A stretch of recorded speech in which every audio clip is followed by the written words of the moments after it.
दिल्ली सपनों का शहर, गवर्नेंस का परफेक्ट मॉडल और हमेशा से रेवेन्यू सरप्लस स्टेट। पर अब इस शहर के ऊपर एक ऐसी परेशानी मंडरा रही है जो 1993 के बाद अभी तक देखने को नहीं मिली। दिल्ली की फाइनेंसेस क्राइसिस मोड में है। 2024-25 के फिस्कल ईयर के एंड तक एक शॉकिंग पॉसिबिलिटीज है कि दिल्ली पहली बार डेफिसिट में चला जाएगा। मतलब आमदनी कम और खर्चा बहुत ज्यादा। फाइनेंस डिपार्टमेंट के मुताबिक शहर की टोटल अर्निंग जो आती है टैक्स और नॉन टैक्स रिवेन्यूज, सेंटर के ग्रांट्स और सेंट्रली स्पॉन्सर्ड स्कीम से, बजट के हिसाब से 64,142 करोड़ रुपए का दिल्ली का रिवेन्यू का एस्टिमेट था, जो कि गिरकर 62,415 करोड़ तक पहुंच गया है। दूसरी तरफ रिवेन्यू का एक्सपेंडिचर 60,911 करोड़ से बढ़कर 63,911 करोड़ तक पहुंच गया है। अब बात सिर्फ रेगुलर एक्सपेंडिचर तक सीमित नहीं है। शहर के कैपिटल प्रोजेक्ट्स जैसे नए court complexes, hospital, jail renovations, forensic lab और दिल्ली मेट्रो की ऑपरेशनल लॉसेस की भरपाई, जिसे बजट के प्रोविजन में ऐड ही नहीं किया गया, और उसके लिए लगभग 7,000 करोड़ रुपए की जरूरत है। और ये बात यहीं खत्म नहीं होती। फाइनेंस डिपार्टमेंट का कहना है कि इस साल रेवेन्यू एक्सपेंडिचर एडिशनल 3,000 करोड़ से और बढ़ सकता है। इस पैसे की जरूरत होगी पावर सब्सिडीज के लिए, इलेक्ट्रिक बसेस की वायबिलिटी फंडिंग देने के लिए और रोड्स एंड ड्रेन्स की रिपेयर के लिए। और ये वो सब कुछ है जो 2024 और 25 के बजट एस्टिमेट्स में शामिल ही नहीं था। इमेजिन करो शहर का कैश रिजर्व फिलहाल 4,471 करोड़ रुपए है और हर महीने का खर्चा 5,000 करोड़ के आसपास है। मतलब अभी दिल्ली के पास सिर्फ 2 महीने की सैलरी के पैसे हैं। तो अब सोचो अगर ये सिचुएशन आगे बढ़ी तो क्या होगा। ऊपर से सेंटर से मिलने वाले पेंशन में भी अनसर्टेनिटी है।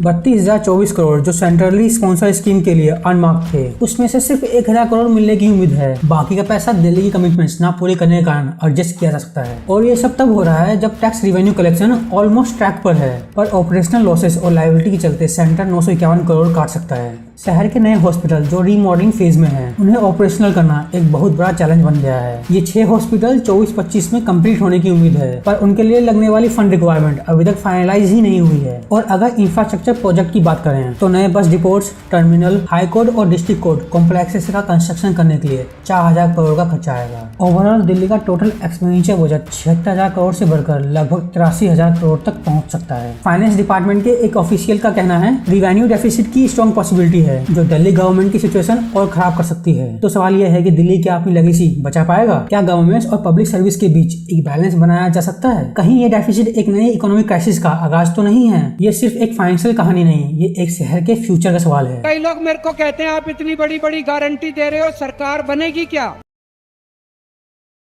दिल्ली जो कभी अपने रिवेन्यू सरप्लस के लिए मशहूर थी, आज एक ऐसे फाइनेंशियल भवन में फंस गई है जहां पे हर तरफ से नए चैलेंजेस नजर आ रहे हैं। कहानी के हर मोड़ पे नए सवाल खड़े हो रहे हैं। रिवेन्यू शॉर्टफॉल, बढ़ता पब्लिक का डेट और मिसमैनेजमेंट का दामन शहर को और नीचे खींच रहा है। तो चलिए अब उन वजहों को समझने की कोशिश करते हैं जिसकी वजह से दिल्ली की ऐसी हालत हो गई है। पहला सबसे बड़ा झटका आया है टैक्स कलेक्शन के गिरावट के रूप में। जब रिवेन्यू का प्राइमरी सोर्स ही कमजोर पड़ने लगे तो फाइनेंस स्टेबिलिटी एक सपना बनकर रह जाती है। दिल्ली के टैक्स रिवेन्यू की हालत कुछ यूं है। मोटर व्हीकल टैक्स, ये कैटेगरी जो हमेशा से कंसिस्टेंट परफॉर्मर थी, अब 13.96 की गिरावट देख रही है। जीएसटी कलेक्शन में 19.46% का गिरावट है, जो कि एक रेड फ्लैग की तरह नजर आ रहा है। स्टेट एक्साइज 18.94% की गिरावट के साथ ये एक और मेजर रिवेन्यू स्ट्रीम है जो फेल होती हुई नजर आ रही है। स्टैंप और रजिस्ट्रेशन टैक्स, इस कैटेगरी में तो 22.91 का ड्रामेटिक फॉल देखा गया है, जो रियल एस्टेट और प्रॉपर्टी ट्रांजेक्शन के स्लो डाउन को हाईलाइट करता है। ये सारे नंबर सिर्फ स्टैटिक्स नहीं है, ये फाइनेंशियल दशा की एक दर्दनाक तस्वीर है। जो शहर अपने टैक्स रिवेन्यू पे इतना डिपेंडेंट था,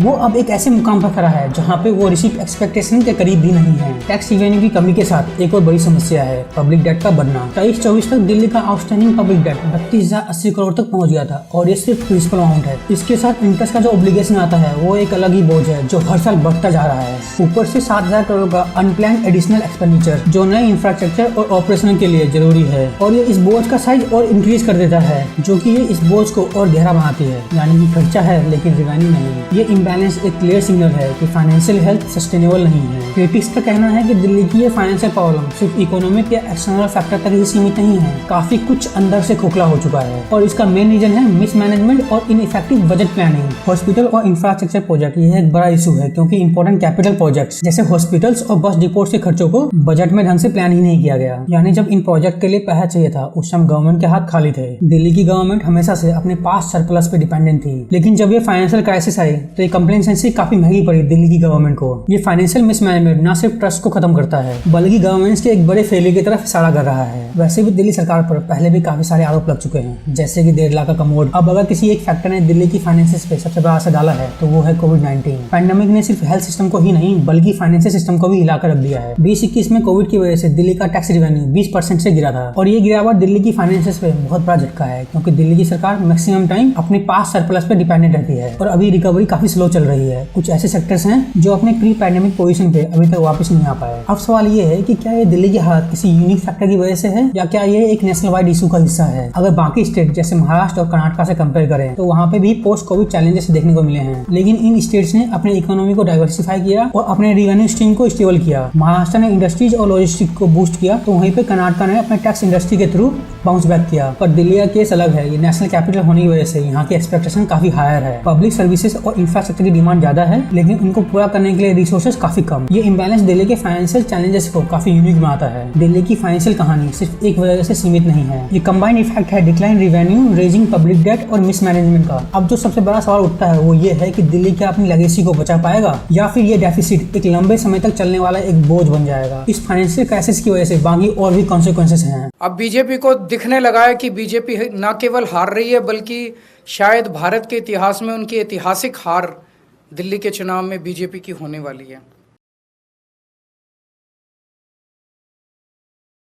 दिल्ली एक ऐसा शहर है जो अपने तेज इंफ्रास्ट्रक्चर, पब्लिक सर्विसेज और एंडलेस अपॉर्चुनिटी के लिए जाना जाता है। आज एक फाइनेंशियल क्राइसिस की वजह से इस शहर की पहचान खतरे में है। इस फिस्कल डेफिसिट का असर सिर्फ नंबर तक सीमित नहीं है, इसका प्रभाव दिल्ली वालों की जिंदगी पे बहुत बुरा पड़ने वाला है। तो आप समझते हैं कि ये फाइनेंशियल क्राइसिस कंटिन्यू रहा तो दिल्ली में रहने वाले लोगों पे क्या असर पड़ेगा। पहला और सबसे बड़ा असर पड़ रहा है पब्लिक सर्विसेज पे। ये वो शहर है जहाँ पे दिल्ली जल बोर्ड जैसे इसेंशियल सर्विसेज फाइनेंशियल क्राइसिस की वजह से ऑपरेशनल चैलेंजेस फेस कर रहे हैं। दिल्ली जल बोर्ड ने ये रिपोर्ट किया है कि डिले फंड रिलीज की वजह से ऑपरेशन में रुकावट आ रही है। ओवरफ्लोइंग सीवर्स और इंफ्रास्ट्रक्चर की मेंटेनेंस में कमी एक नॉर्मल नॉर्म्स बन गई है। सोचिए आप सुबह उठते हैं और पानी ना आए और ऑफिस जाने वाला रास्ता गंदे पानी से भर जाए। ये हाल काफी दूर था दिल्ली से, पर अब ये सर के ऊपर आ गया है। जो हॉस्पिटल्स रीमॉडल हो रहे थे अब उन प्रोजेक्ट्स को भी बजट कट का सामना करना पड़ रहा है। और रिजल्ट में क्या मिल रहा है? डिले और हेल्थ केयर सर्विसेज में कॉम्प्रोमाइज। जिन लोगों के लिए नए हॉस्पिटल एक उम्मीद की किरण थी, अब उन लोगों के हाथों में सिर्फ निराशा है। पब्लिक ट्रांसपोर्ट को इनहेंस करने के लिए जो सपने दिखाए गए थे, जो कि एक मेन रीजन है दिल्ली में पोल्यूशन का, उसके ऊपर मैंने ये वाली वीडियो बनाई है। इस वीडियो के बाद आप देख सकते हैं। जैसे इलेक्ट्रिक बसेस हो या नए मेट्रो लाइन, वो सभी या तो डिले हो चुके हैं या ऑन होल्ड हैं। एक शहर जो अपने ट्रांसपोर्ट का बैकबोन बसेस और मेट्रो को मानता है,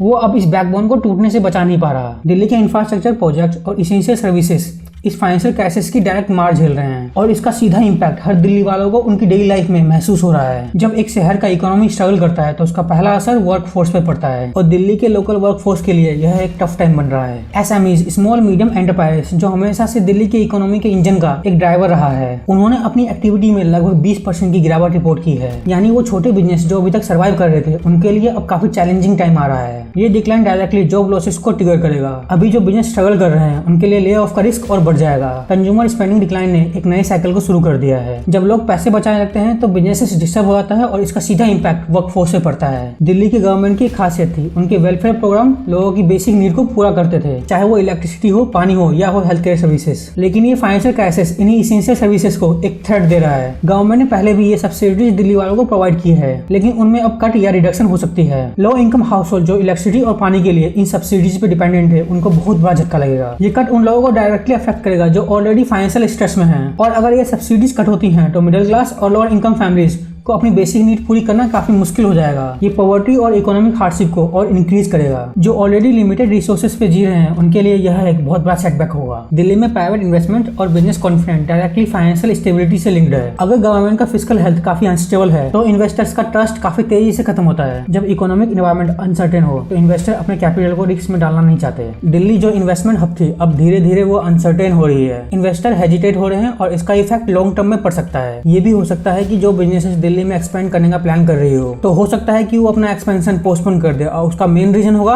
दिल्ली का पोल्यूशन और ये फाइनेंशियल क्राइसिस। बिजनेस ओनर भी अपने फ्यूचर को लेकर नर्वस हैं। जब तक फिस्कल स्टेबिलिटी नहीं आती वो नए प्रोजेक्ट, एक्सपेंशन और इनोवेशन में इन्वेस्टमेंट करने से कतराएंगे। ये भी इकोनॉमिक ग्रोथ को अफेक्ट करेगा और इससे लोकल बिजनेसेस काफी स्ट्रगल करेंगे। जब बजट पर सबसे ज्यादा प्रेशर पड़ता है तब गवर्नमेंट अपने बजटरी एलोकेशन को कट करती है और इससे वो इसेंशियल सर्विसेज अफेक्ट होती हैं जो सबसे ज्यादा इंपॉर्टेंट है, जैसे कि एजुकेशन और हेल्थ केयर। कोविड-19 के बाद health care system already overburden था। हॉस्पिटल में बेड, डॉक्टर और मेडिकल स्टाफ की काफी कमी थी और अगर ये फाइनेंशियल क्राइसिस कंटिन्यू रही तो गवर्नमेंट को हॉस्पिटल रिमॉडलिंग, ऑपरेशन कॉस्ट और इवन बेसिक मेडिकल सर्विस को रिड्यूस करना पड़ सकता है। जब फाइनेंशियल क्राइसिस अपने पीक पे होती है तो उसका सबसे बड़ा इम्पैक्ट पब्लिक सेंटीमेंट पे पड़ता है और फिर उसके बाद लोगों का ट्रस्ट गवर्नमेंट के ऊपर से टूटता है। और अभी हाल में ही दिल्ली के सीएम पे कई सारे मिसबिहेव हुए हैं। जितना ज्यादा लोगों को डायरेक्टली इम्पैक्ट होगा उनकी डेली लाइफ पे और डेली सर्विसेज पे, उनका डिससेटिस्फेक्शन उतना ज्यादा बढ़ेगा। अगर हेल्थ केयर, पब्लिक सेक्टर और एजुकेशन पे अफेक्ट होता है तो पब्लिक सेंटीमेंट काफी हिलेंगे। इलेक्शन सीजन आने वाले हैं दिल्ली में और अगर ये फाइनेंशियल क्राइसिस कंटिन्यू रही तो दिल्ली की सरकार को पॉलिटिकल प्रेशर फेस करना पड़ेगा। सिटीजन्स की नीड्स और डिमांड पूरा करने के लिए गवर्नमेंट को अपनी पॉलिसी में अकाउंटेबिलिटी और ट्रांसपेरेंसी लाने की बहुत जरूरत है और अगर उन्होंने अपने डिसीजन को इम्प्रूव करने की कोशिश नहीं की तो वो पब्लिक ट्रस्ट को पूरी तरह से लूज कर सकते हैं। जैसे जैसे दिल्ली के फाइनेंशियल क्राइसिस बढ़ते हैं वैसे वैसे इसका इम्पैक्ट हर सेक्टर पर पड़ेगा। गवर्नमेंट के पास वक्त बहुत कम है और उनको अपने फिजिकल मैनेजमेंट को सुधारने की बहुत जरूरत है और अगर उन्होंने कोई डिसीजन नहीं लिए तो इसका इम्पैक्ट लॉन्ग टर्म में देखने को मिलेगा जो दिल्ली को रिकवर करना काफी मुश्किल होगा। अभी तक हमने बात की है पॉलिटिकल प्रेशर्स और प्रॉब्लम की, अब बात करते हैं सॉल्यूशंस की। दिल्ली का इकोनॉमिक फ्यूचर अभी क्रिटिकल टाइम पर है। फाइनेंशियल क्राइसिस ने अभी जो पत्थर डाला है उसे निकालना तभी पॉसिबल है जब दिल्ली अपने आने वाले चैलेंजेस के लिए एक स्ट्रॉन्ग प्लानिंग करेगी। अगर हम लॉन्ग टर्म इकोनॉमी की प्लानिंग करें तो सिर्फ इमीडिएट फिक्सेस पे रिलाई करना काफी नहीं होगा। दिल्ली को अपने इकोसिस्टम को डाइवर्सिफाई करने की बहुत जरूरत है ताकि वो वोलेटाइल सेक्टर्स पे डिपेंडेंसी कम कर सके और अपने सस्टेनेबल ग्रोथ को इंश्योर कर सके। तो अब हम बात करेंगे उन पोटेंशियल सॉल्यूशंस के बारे में जो दिल्ली को अपने इकोनॉमिक फ्यूचर को रिवील करते हुए अडॉप्ट करना चाहिए। हम लोग जानते हैं कि किस तरह से पिछले 10 साल में भारतीय जनता पार्टी ने दिल्ली के लोगों के खिलाफ उनकी जिंदगी दूभर करने के लिए कितनी किस्म के षड्यंत्र रचे हैं। जब हम दिल्ली की लॉन्ग टर्म इकोनॉमी की प्लानिंग की बात करते हैं तो हमें ये समझने की बहुत जरूरत है कि हमें इकोनॉमिक स्ट्रक्चर को डाइवर्सिफाई करने की बहुत जरूरत है ताकि किसी भी एक सेक्टर पर ज्यादा भार ना हो। अगर किसी एक सेक्टर का डाउनफॉल आता है तो इसका इम्पैक्ट पूरे सिस्टम पर पड़ता है। इसीलिए दिल्ली को अपने इकोसिस्टम को डाइवर्सिफाई करने की बहुत जरूरत है। दिल्ली की industrial and economic development policy के मुताबिक इस पॉलिसी में कुछ ऐसे सेक्टर हैं जो दिल्ली की इकोनॉमी को सस्टेन करने के लिए फोकस किए गए हैं। इन सेक्टर को मजबूत करके दिल्ली अपनी इकोनॉमी को बूस्ट कर सकता है। मैन्युफैक्चरिंग, अगर दिल्ली को अपनी इकोनॉमी को रिवाइव करना है तो उन्हें मैन्युफैक्चरिंग सेक्टर को और स्ट्रॉन्ग बनाने की जरूरत है। हाईटेक मैन्युफैक्चरिंग और एमएसएमईज के लिए इकोसिस्टम को इंप्रूव करना बहुत जरूरी है। इंफॉर्मेशन टेक्नोलॉजी और आईटी एनेबल सर्विसेज, दिल्ली को अपने आईटी सेक्टर को एक्सपेंड करने की बहुत जरूरत है। ये सेक्टर हाई स्किल्स जॉब को क्रिएट करेगा और फॉरेन इन्वेस्टमेंट्स को अट्रैक्ट करेगा। आज की दुनिया में टेक्नोलॉजी का रोल हर सेक्टर में क्रिटिकल हो गया है। अगर दिल्ली को ग्लोबल इकोनॉमिक कंपटीशन में अपनी जगह बनानी है तो आईटी और आईटीज को अपने एजेंडे का हिस्सा बनाना होगा, जिसके लिए दिल्ली में हायर एजुकेशन डेवलप करना बहुत जरूरी है। स्किल्ड वर्कफोर्स क्रिएट करने के लिए दिल्ली को अपनी एजुकेशन इंस्टीट्यूशन को अच्छे इंफ्रास्ट्रक्चर और फंडिंग देने की बहुत जरूरत है। भले दिल्ली की सरकार कितना ही बोल रही है कि दिल्ली की एजुकेशन इंप्रूव हुई है, लेकिन अभी कई सारे इंप्रूवमेंट बाकी हैं। और अगर बात करें दिल्ली की ट्रांसपोर्टेशन की तो उसकी हालत बहुत बेकार है। अगर दिल्ली की सरकार सिर्फ ट्रांसपोर्टेशन पर फोकस करे